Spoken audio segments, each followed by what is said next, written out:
Well, you made a name for yourself, boy, very early on. 50 That was probably just the started- jealous boyfriends of the fans when they I sort of chase you. started. I'd rather not talk about that if it's all the same to you. I started very young. I was out doing stuff and touring when I was still at school when I was 17. Me and a young fella called Davy Johnson. Oh yeah, Who's got a wee job Shaggers. playing guitar now. Aye, that one. and it was just a coincidence. I was out the other night to see a guy called Andrew Gregg, who writes kind of historical novels. And he was saying the picture that he sent, the publicity picture that he sent was him playing a guitar, and I wonder if we know this fella really. And it turns out he's a fifer, and was originally from Einster, and he was a fan back then of the Fife Reavers. Do you remember? Oh, I do. Reavers? Aye. Jim. Mum, Dad, and wee boy. And Lane. Lane.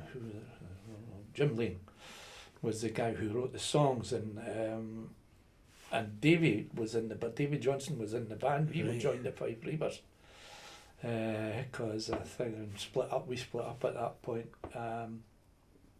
because Jim had promised him fame and riches. He got the fame and riches eventually, but no the Fife Reavers.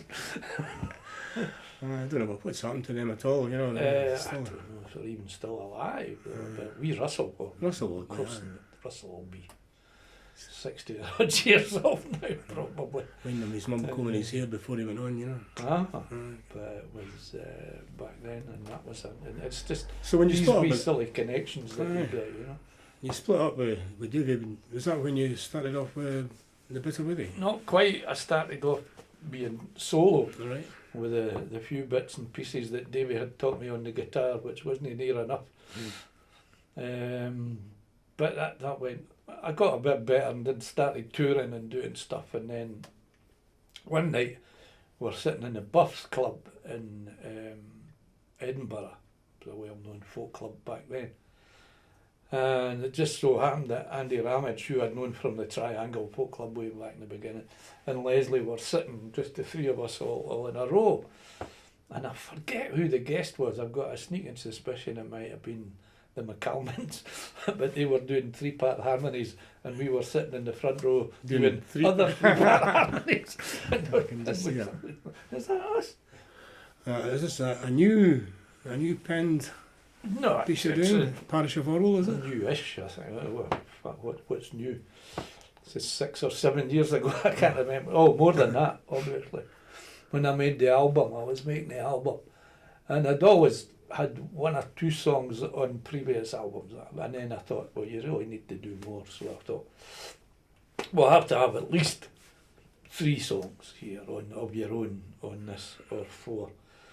And you're getting to that point where you're going, I really need to get 2 of these 3 songs and get the ones that are kind of half done finished.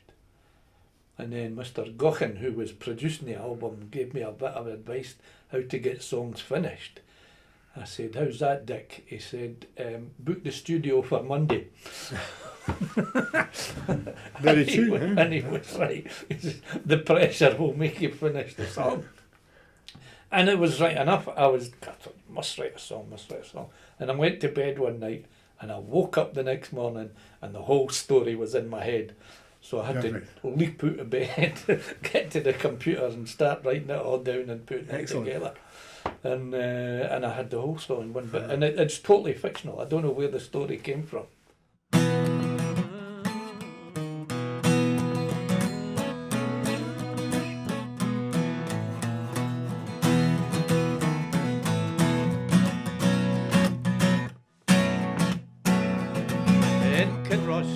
Twixt Fife and Perthshire, a handsome laddie there did dwell. He lured a lass called Meg McLaurin, fae the parish o' Orwell.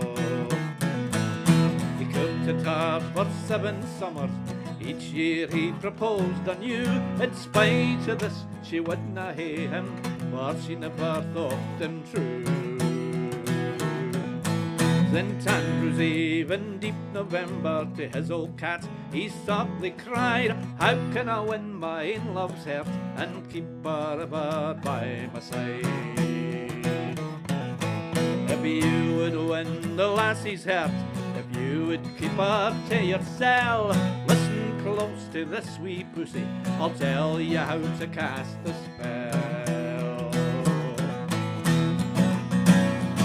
Well, in Fife I hae seen greyhounds racing, in Perth I hae seen horses leap, in all my life in Orwell Parish I've never heard old Bodrin speak. I am your Auntie Hetty Katie, the brawest witch in all the East. These 7 years your guardian angel come back to you in shape of peace. If you would win the lassie's heart, listen close to what I say. Walk me 3 times around Loch Leven just before the break of day.